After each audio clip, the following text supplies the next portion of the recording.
जुगनू तितली गए मरी, वहां सजी फिर नथिया गली। बर्फ ये उनसे कहने लगी, आइए जुगनू तितली जी, आपका ही था इंतजार, आपसे हम करते हैं प्यार।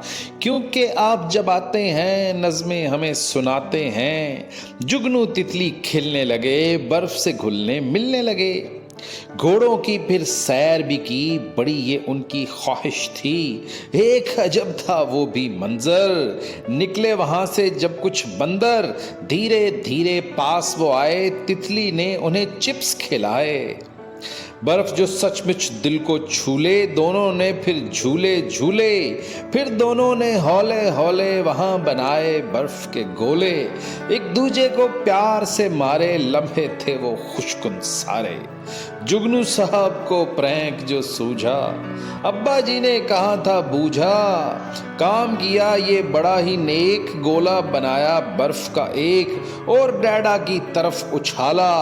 था वो मंजर देखने वाला, मोबाइल इनके हाथ से छूटा। एक फवारा हंसी का फूटा, फिर तो सभी हंसने लगे। जुगनू तितली स्टूडियो पर ये सब मंजर बसने लगे, ये सब मंजर बसने लगे।